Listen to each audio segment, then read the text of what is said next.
right, y'all. I know we got a little upgrade in our little intro. Look, I'm excited about it too.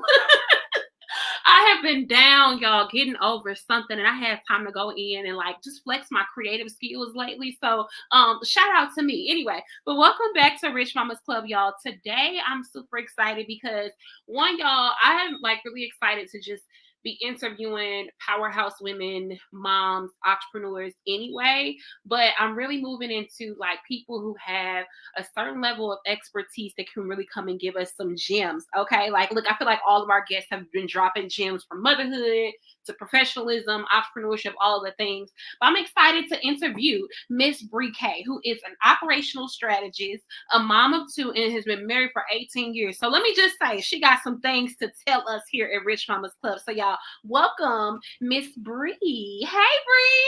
Hey, how's everybody doing? She is a ball of energy. That's why I wanted to make sure that y'all know that she's gonna come with the heat as well. Look, that's right. I'm here for it. Hey, girl. Hey, okay. So tell people, like, I gave a very little short, quick, little cute intro, but tell us about you and all the things. Well, I'm a fourth generation entrepreneur. And for the last 25 years, I have actually only ever worked for female CEOs. So that's kind of a little bit of not on purpose, just it's the way it worked out. And I have been in that family business industry for a very long time. And I'm also a trade school graduate. So I work a lot with women that are in trades to set up their business, because 40% of all trade school graduates end up opening their own business. So I focus on that, the medical field, just a lot of different, what I do applies to every type of business, but those are some of the specialties that I'm in. So I really enjoy it. For the last 22 years, I've been doing this work, and I went out on my own last year. Well, okay, look, I got to write down the stats. She said 40% of people that go into trade school end up becoming entrepreneurs. That's like almost half. And I know for sure, early when I started a nonprofit, I used to help get into trade schools like ranking in the medical school after they got the ED. I know very well that those programs do not have entrepreneurial tracks. Like, you're getting the skill, but you're not getting the day-to-day operational things. So I know that you are really in your zone of genius with that crowd, because I know for sure they're not telling them how to do taxes, payroll, like any of the operational things. It's scary out there. You know, you want to do better for yourself, and there's really no limit when you become an entrepreneur, you know. That's why you have the Rich Mamas Club, right?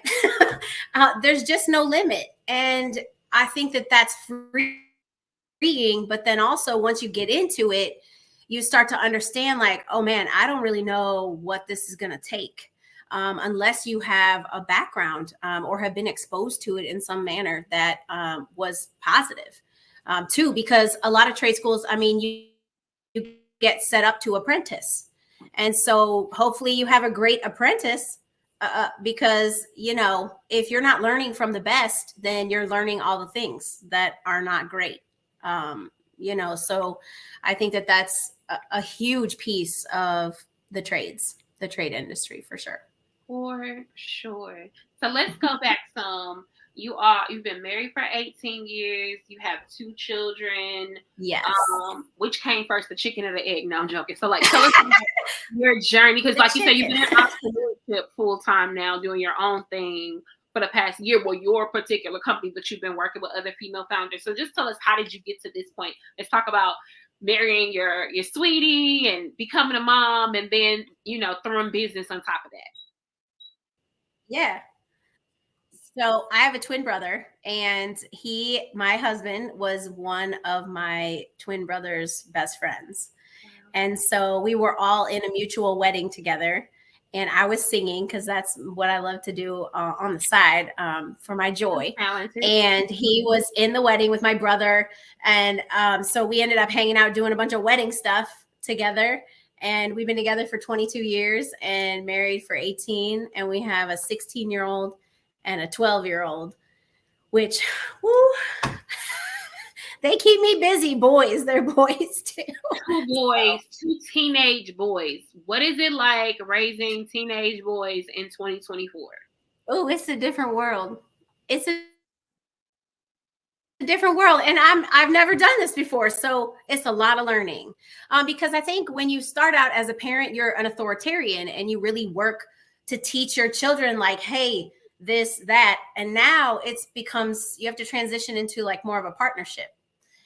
Because you want them to be making their own decisions and learning out how to be in the real world, and they have all the things they want to do, but then they don't really have the life experience that it takes to make those sound decisions. So it's just lots and lots of conversations, which I'm really fortunate that my husband and I are able to come together on the same page about the way that we parent. And guys, learning never stops. The learning never stops when you're a parent, and then trying to balance that and business ownership.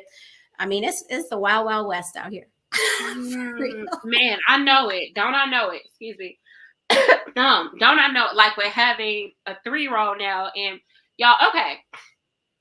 I gotta say this because you're a teenage mom, right? So you've already been through these parts. But like, part of me knows, like, my daughter, like, her potty training, like, we're almost completely done potty training this week, like, transitioning out of it. But everyone's like, oh, well, too, they're supposed to be potty trained. So then you start feeling all that guilt and why is my child behind? And it's clear that she just doesn't want to do it. Let me just tell you this. We fight her to go to the potty all the time, but she knows what she's doing.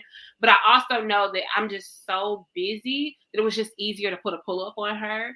And like, it was just easy. Like, I'm not going around cleaning up. So this week being home and being sick, I hate to say it, but sometimes it takes for me to be sick to be fully present at home. Like, oh, what can I organize? I can potty train her like I'm at home. So like, what's like a hack? I feel like that's not a hack, y'all. Don't do as I say. That's not a hack. But sometimes it does get to that because life is just moving so fast. Like, the convenience of a pull-up, or the convenience of meal prep or Instacart, or all of the things, right? Like, the things that I got to enjoy this week. What's been something in your life where you're like, okay, entrepreneurship keeps me so busy, but this makes me be present in real time as a mom or as a wife? Oh, you got to know when to turn it off, especially if you're working out of your home, because the computer is just right over there and you just got one more thing to do. And then let's not even talk about how it is to when you're in it, especially as a woman. One, you're wearing a million different hats, and two, you're crunching stuff. You're being creative. You're like pouring yourself into this, and then they need you to pour into them as well. So turning that off and being able to say, like, my time is a hard time. Like, also trying to be like crunching and in all the like decision making. We make thousands of decisions a day. And then to go over here and your husband be like, hey, and you're like, to try to switch your brain from work mode to like sexy time, forget that. I mean, like, you got to really give yourself time to recoup and shift your brain from one to the other. And so I have a hard stop. I have a hard stop at 3:30. I go pick up my kid. That's mom time. I go pick up my kids from school. And then we come home, we make dinner, we check homework, we do all the things. Then my husband comes home, we have dinner as a family. And then they're off doing like playing with friends or doing sports at night, things like that. So I got to be mom ready by like 3:30 every day. Mm-hmm. Now, I have to start earlier in the morning so that if I have a really busy day, I used to say I live my life 24 hours in advance. And I quit saying that because I know a lot of us do that, but you can't. There's just this hustle that starts occurring and this anxiety that gets created when you don't really have a plan. And you can't, I teach entrepreneurs this, like, you cannot leave your day to randomness. You have to have a routine. Yeah. That's so good. Shot. I got to share something because I bought this 2 years ago and I just started using it now. Like, I even am in my home office, but something for me, like, I had to get back in my office and make it an office again because it had become the throw room and I was just working in a dining room. And I noticed how much, like, when I come in here and I'm beautifying my room, I got my power wall and my light and, you know what I'm saying? It like really made it Brittany in here. But I bought this off of Amazon and it's like, it says you got this, but it asks me like, what am I grateful for today? Things that I must get done, my to-do list. And I used it the other day, and just being intentional with just have like this. If it doesn't fit on this page, I'm not doing it.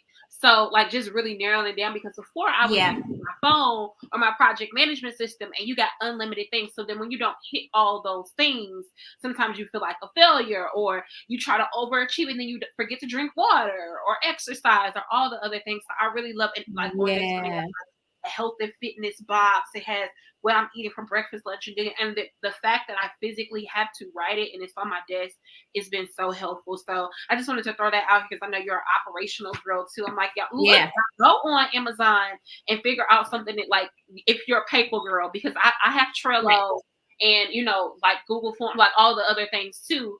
But Yes. sometimes I think technology can also get in the way of us being mindful and just kind of like having something in front of us. So like I like to have both. Like I like to have both, right?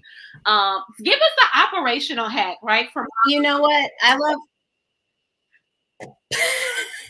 Post-its, but I love Post-its, but that's what you're doing is wonderful. That's a great way. It depends on if you love paper or electronics, but the root of what you said there was making a list that's so long that there's no possible way that you will ever get the things that are on it done, which that sets you up for failure. And so which also coincides with perfectionism. And so I work with a lot of high achieving business owners, and a lot of them struggle with perfectionism. And so we talk about how it's excellence over perfection, because perfection is not real, which I know people know that. It's unattainable. It's not tangible. And so when you work off of a list, and I'm talking like 3 to 5 things that you must have done in the daytime will go on this list, and everything else has to be done another day. And if you have more time after you do the 3 to 5, then I would say to add a couple more things that are not necessarily like must have done today things. But you got to be careful about riding that line of perfectionism as a high D, high achieving person, because it'll really get you sideways, and then you just feel bad about yourself, and that's not the point of achievement. So I love that system. Whatever system works for you. Most people find a system that works for them, and that's the one they stick to. And some people don't have a system at all.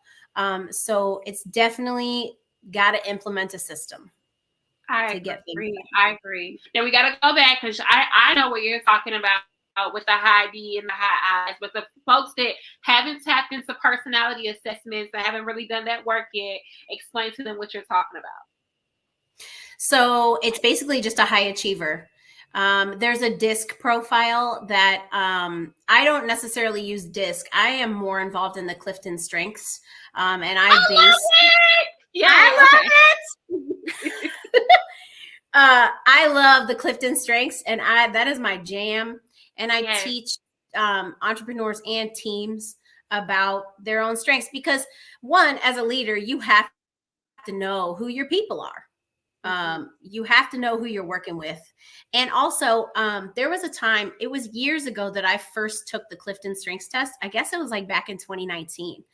And I read my results, and I highly recommend Clifton. I'm sure you do too. I read my results, and girl, I cried. I could not believe that these were my strengths, because the whole time I thought they were my weaknesses. You preaching. I got mine like hanging up right over here. I wish I could go grab them, because I just recently bought my top 10 as a manager, because now I have a team as I'm building out like Rich Mama's Club into like now a national franchise. And like, I'm like, okay, like I know how to optimize myself, but like how do these, because often, like you said, as a mom, as a wife, is like not even that, like just a high energy woman.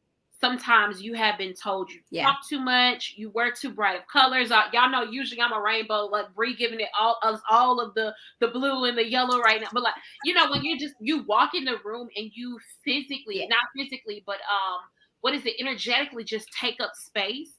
People have made you to feel like you should shrink, you should be smaller. That's a flaw. But like reading Clifton Straight, like you said, when I first took it, like I cried and I was like, oh my gosh, like this all makes sense. And like I never thought of it as a strength. Yeah. Yes. And it's like the biggest epiphany of your life. Yeah. And you're like, hold on, wait a minute. You mean because I'm strategic, I see the pathway of things very clearly. So I can say, this is not working. I need to shift and go over here. And I thought it was because I couldn't finish anything. And I had been like, why can't I just pick one thing? Why can't I just be a lawyer? Why can't I just be? And there's a struggle, this battle of like, how come I can't pick one thing? And when I read that, I was like, oh, that's why, because this is my strength. I have the capability of seeing something through different eyes and to be able to create shift in anything that's happening, because that's a strategy. So it was wild. And so now I was able to create an entire business based on my 5 strengths, my top 5 strengths. So I love that work, and I highly, highly recommend it for someone who, especially young folks who are trying to figure out where they fit into the world. And that's the thing about having a teenager too, Brittany, is like, they're trying to figure out who they are as a person. And all you can do is just like shine the light and lead them, and follow them also where they want to go. So by giving them that constant conversation in the background. But I highly recommend young people take it. And I highly recommend someone who is looking for a change in their life to just get some clarity on themselves and take that. Yeah. So good, y'all. So good. I really hope I'm gonna have to find, like, I was thinking about becoming like one of their certified coaches when I was looking at those programs, child. I'm like, Lord, you got to be in person or the online ones. And it wasn't even the investment, it was the time requirement that was just like, okay, maybe this is not the route. Yeah. But like, I definitely recommend like everybody go on there. It is a paid assessment. Your top 5 is $25, I believe. And then I just recently paid for my top 10, and I paid for the top 5 of all of my team. So I spent like maybe $100, and it was just like, I seen the worth it. Man, they were all like, oh my God. Like, and I also seen where I needed to place people within my team. Like, hey, I'm wondering why some things aren't getting done. Well, I'm an activator. That's my number one strength. So when I see something, I can do it. I can bring it into fruition, right? Yes. So me being someone that is a doer and I don't overthink, someone who's more analytical and I even had my husband take it, and one of his strengths was deliberate.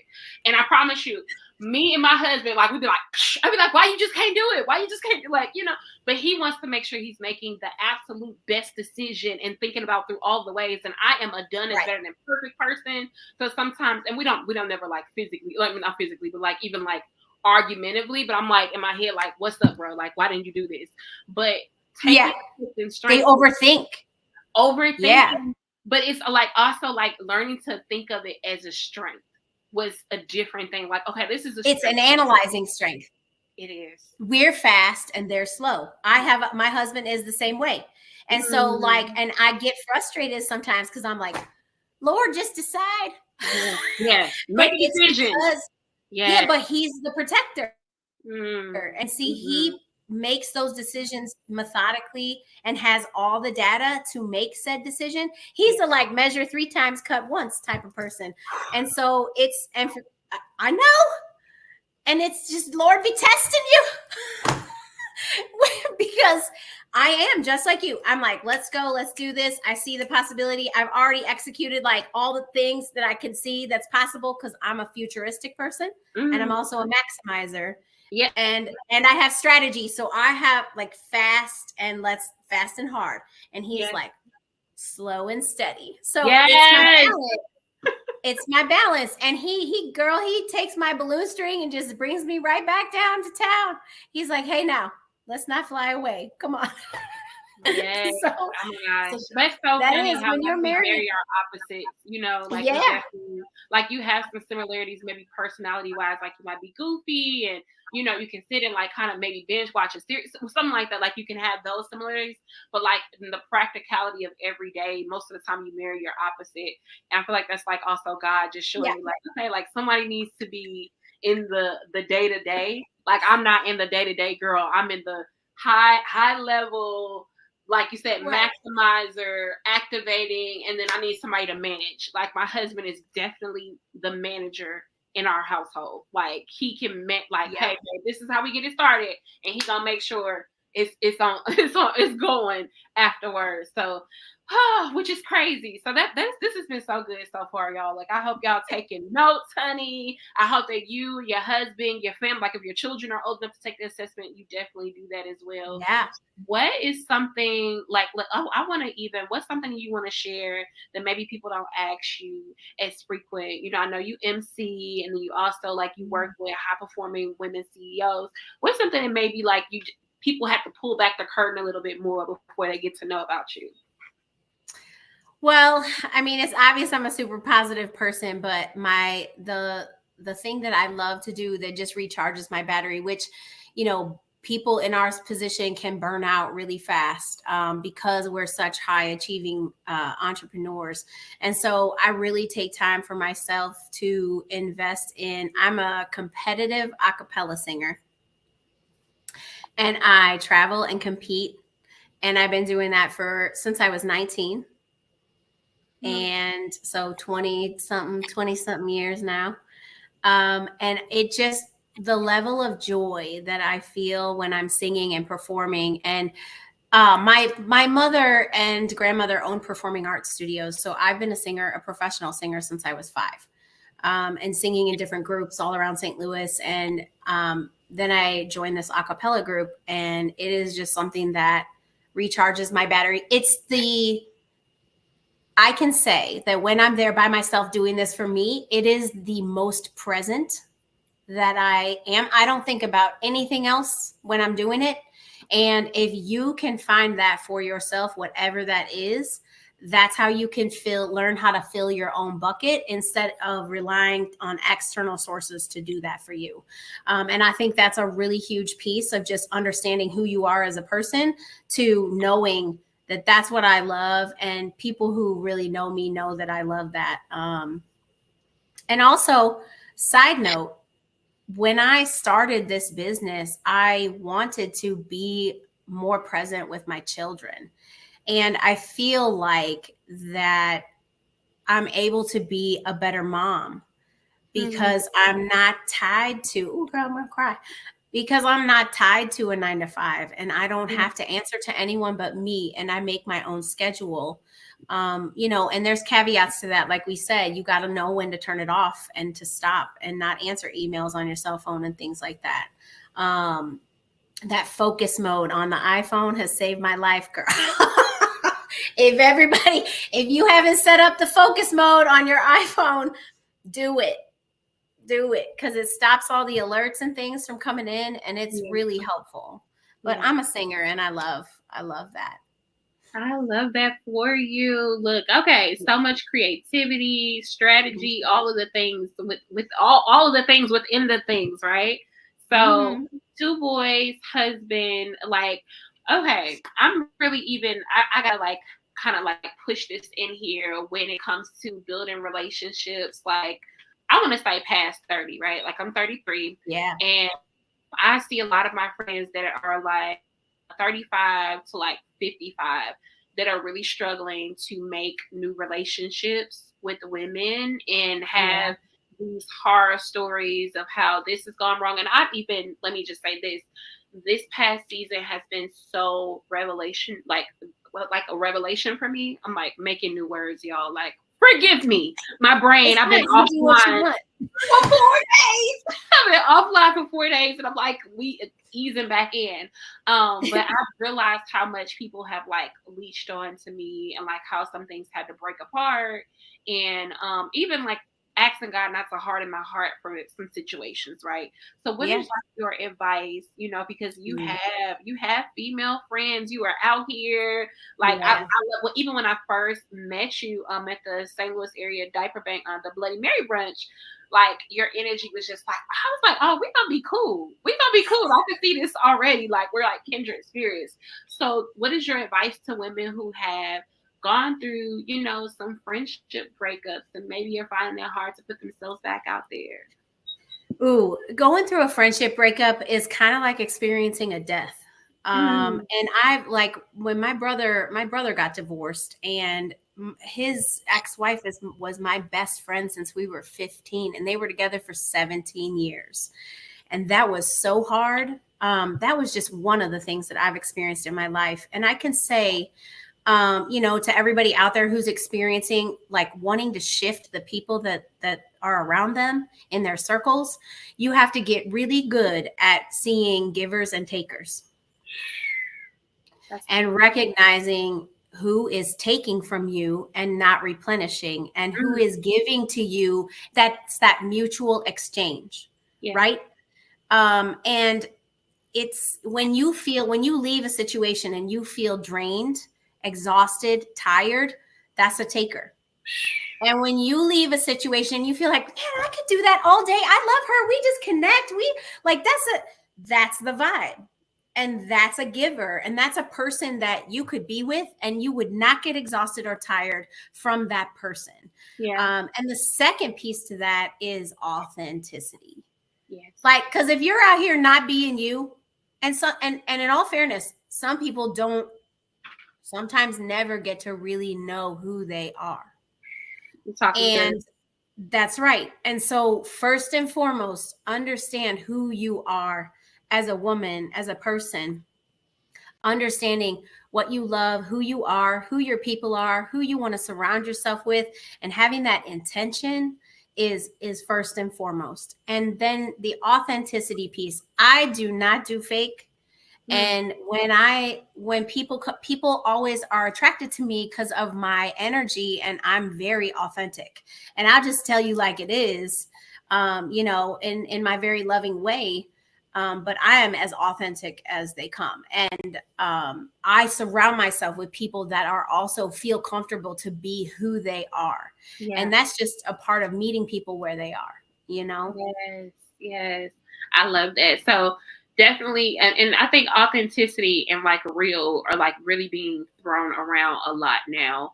But if we even dove deeper into that, I don't know if it was you and I that were having this conversation, but one of my friends said, like, once you turn a certain age, it's like you can't code switch anymore. You can't you can't be anything else. So like, what is like that aha moment where you had like, hey, like this is who I am, or were you always this is just who I am, and no filter? I'm gonna say that long ago, back when I was like in my early 20s and all of that, it was all from ego, and it was this intensity instead of my light and my spirit.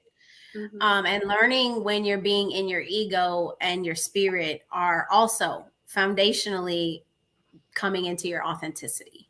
And so I like to say I use my powers for good now and not for evil. Because powerful women can also be very manipulative. And I would say, right, but that's coming from your ego, not from your spirit. Nobody is mean on purpose. Well, they shouldn't be mean on purpose. I can't say nobody, because I know some people, but that's hurting people hurt people. And so that's how you can know that's not your person. It's just one of those things that's how I learned back in my 20s. And then my husband and I together, we took these amazing self-empowerment courses. And our relationship was strong to begin with, but then after that, it was even more just deep and communicative. And I highly recommend every year that couples go do, whether it's religious based or non, something that's just for the two of you to connect on a level of authenticity and deepness. Because I feel like that communication piece is the piece that leads, that can make or break you. And with your children, there's so many women that I know that are my age, I'm 43, that have not great relationships with their children. And even women who are older than me that just want to be with their children and see their children, and they don't have that relationship. So it's those foundational basics that you got to know to be able to communicate. I love that. I really pray for, like you said, I've been meeting and been around quite a few women who are really going through with their children. And you know, I don't know how they got there, but I would just really hope that people get to a place where they can have a mutual understanding and respect for their children and treat them, you know, and build that relationship. Because I was someone like when my dad passed away, we were not on great terms. And I had to put that boundary up going through therapy, like, hey, like this is abusive behavior that you have. And sometimes like those generational, I forget what my therapist calls it. But basically like there's not generational boundaries, like there's like this hierarchy, like, no, I'm always right because I'm older. And authoritarian. Yes, it's that's very that authoritarian. Right. Yeah. And sometimes like I actually felt like I was raising my father. And when I like now becoming a mom and how sometimes my daughter will have like tantrums, I'm like, oh my God, my dad would do stuff like this. And like realizing how, wow, I really was parenting my dad in some situations because he was allowed to have certain outbursts and people would do whatever he wanted to. And when I started no, like you get what I'm saying. So I think that I hope that parents take, like, especially moms, like, hey, y'all figure out, make sure that you have healthy boundaries with your children. Apologize to your children. Like, I remember my daughter, she was just turning 2, and I felt like I was making so many mistakes, and I just kept telling her, I'm sorry. I know. And then my daughter just kept, she's like, that never ends, by the way. Like, just screaming it back, and I'm like, okay. But, and I also had to realize, like, I felt bad that she was saying, I'm sorry. I'm like, no, look at how healthy this is. One generation later that my daughter knows when I made a mistake, I apologize. And then she starts to understand, like, hey, like, you know, I'm valid. My feelings are valid. My mom cares about these things. So, like, I really hope that moms take some time to get to know their children, to apologize to their children. Not, and this, like Tia Mari had this reel that just happened, like I think last week. She's like, this is how moms apologize to them. Clean up that room. Okay, send me them shoes you wanted. And that was her apologizing. But y'all, that's toxic. And that's toxic. It is toxic. And it's teaching them that love is like me buying you things. Buying like, you love. Yeah. And I know that's a joke, but that's like so for real. It comes back to ego and spirit. Like you said, when your parents can, like, we apologize to our kids because listen, there is no manual on how to do this. And we only know what our parents taught us, right? What to do, what not to do. It's the same thing in the trade industry. You work for someone and you're like, what to do, what not to do. It's all over the place. We are learning concepts through our environment. And so that ego, if you're a parent and you don't have a great relationship with your child, it's time to come over to your spirit side and say, I'm okay with being wrong or not being right. You can either be right or you can be happy. But so many people spend so much time locked in on like, no, they did me wrong. They were wrong. It doesn't matter because at the end of the day, both people were wrong. Probably. It's just a matter of taking responsibility for your piece of what happened and how you can grow and learn and like be like, this is how I want to be different. Like, this is how I want to do this different next time if this ever happens again, especially in relationship. And I'm a super relationship-based person. And man, people be in their feelings all the time, even me. And I have to take time and take a minute and be like, okay, I was wrong for that. Yeah. Yeah. And that's such a strength too. I think people like are afraid to look weak and all these other things, but like, I really, and I'm again being vulnerable here, y'all. I really wish that me and my dad could have gotten on one accord before he passed away, because like even when he passed away from COVID in 2022, and I was just like, man, like you had to die in a hospital alone, because I could not be like, it got to a point where I had to choose me because now I have a child, so I can't leave from you emotionally broken and then come back home and then I'm wilding out on my family. I had to choose me because I did not know how to like not take offense to that. Like, and I think also just giving grace to my younger self, because I was like, man, what if I could have just took it? And I'm like, Brittany, you took so much verbal abuse and it just wasn't healthy. And even now, like I'm still like undoing that and realizing how much emotional weight I've taken on and manifested into physical weight, you know, all those things. So, and how things trigger you constantly. But you're just like, oh, I didn't know that was a thing. Not like you got to constantly, you're working through and coming through to the other side of things. And it's just, my God, I think about my parenting and I'm just like, Lord, we are all messing up our children because there's no book. But if we can learn how to have that mutual conversation and that partnership, I feel like that's where it's at. For us, that's what's working. It doesn't always work for everyone. My way isn't always going to work for everyone, but it's what works for us. Because I have a child who's just like me, and I'm trying to parent the me out of him. Oh. Girl, I promise you, I overstand. Like when my daughter's doing some things, and like God will just be like, "That's you."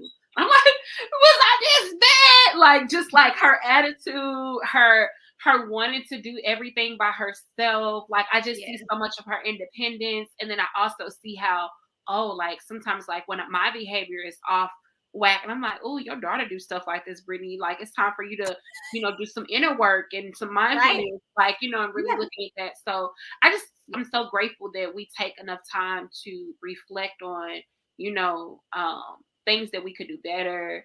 Just things like and not like my thing is for parents, when you have the opportunity, always choose to improve, always choose to grow.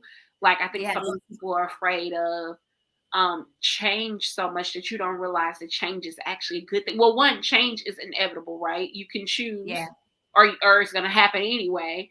But if you lean into it, there's so much growth and happiness that can come out of change. So yes, and the connectedness that you feel to your people. I mean, you don't want to be like, I can't come to this family function because I can't be around. You have to know what your boundaries are, for sure. And that's with anything. I don't believe that business and life are separate. Like it all carries and transfers over. That's like when they say leave it at home and all that. That's really hard, especially as a female. That's so hard because things affect you.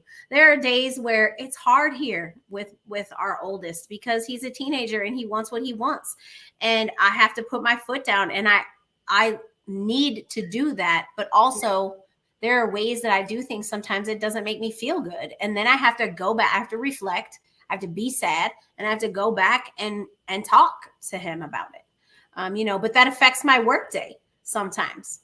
You just don't have the stamina or the capacity mentally to work on things that need your brain power in those moments. Yeah.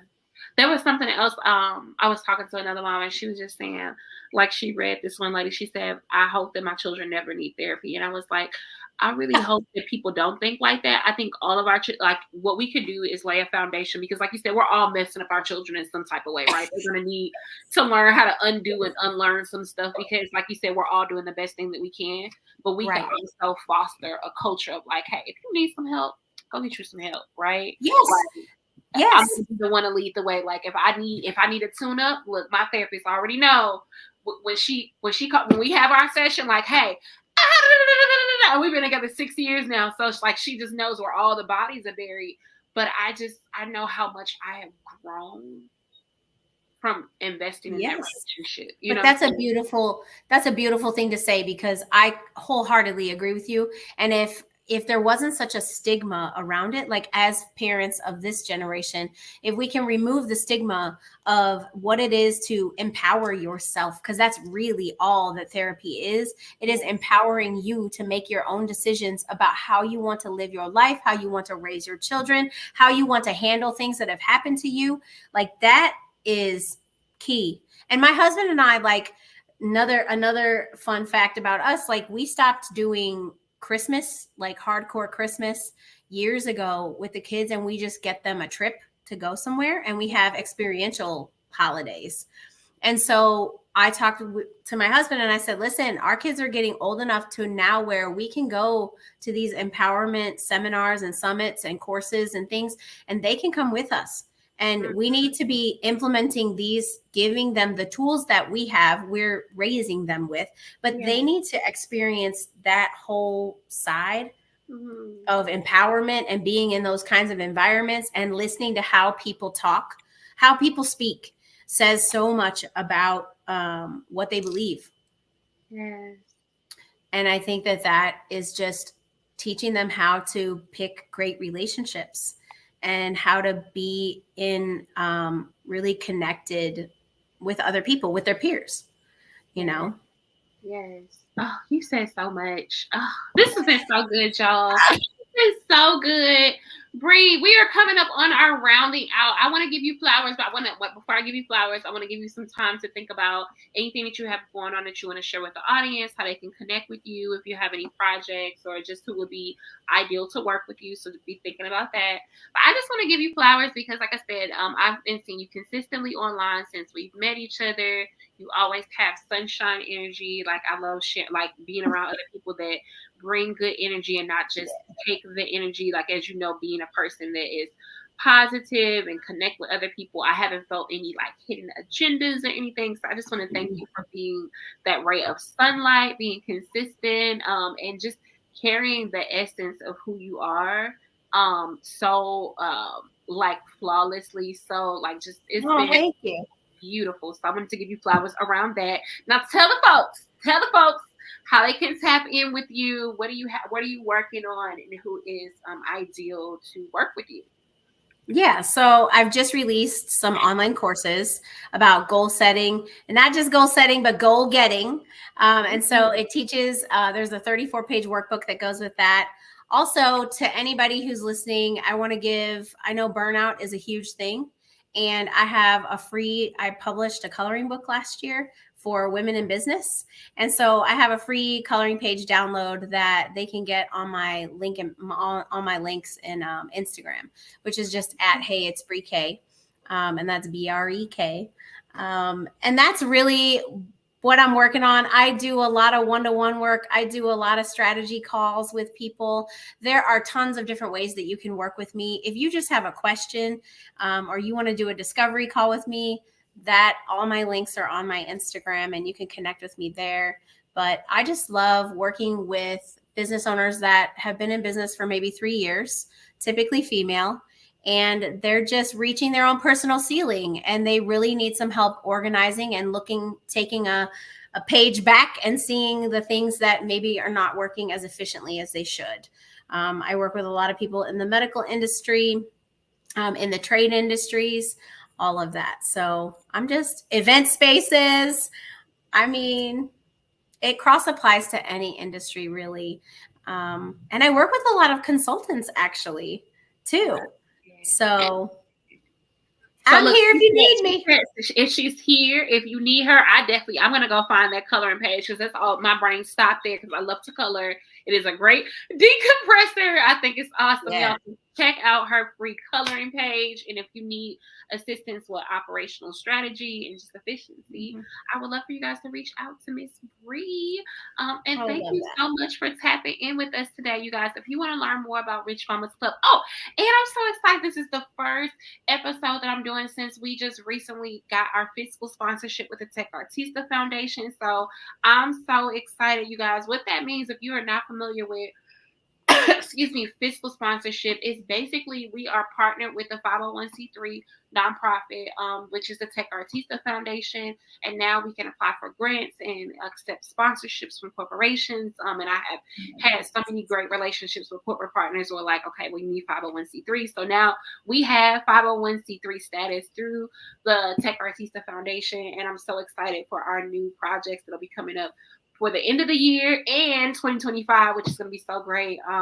One thing that is coming up when you watch this, because this is going to come out within the next few weeks, September 29th, we are doing the Mom Fire, the Rich Mom Fire, which is a bonfire for moms, where we're getting together in our country western get up, whatever that might look like for you, if it's all Renaissance or if you're going Reba back in the day, whatever that might look like. And we are going to just commune with some good old s'mores and all the things at an amazing winery. So I would love for you guys to come out. We only have 10 tickets available for that. We're going to do more intimate gatherings where you can connect with people. So you can check out Mom Fire. That'll be available. Tickets will be available next week, actually, when this launches. Excuse me. So if you want to learn more about Rich Mama's Club, check out this video. And thank you so much, Bree, for coming. Thanks for having me. I appreciate you so much. Same to you. Check this out, you guys. Hey mama, I know you enjoyed this episode. I just wanted to let you know that you should tap into community because you need friends. You deserve to be around people who love, support, and accept you for who you are and can hold your hand along this journey. So check out Rich Mamas Club. Thanks for watching.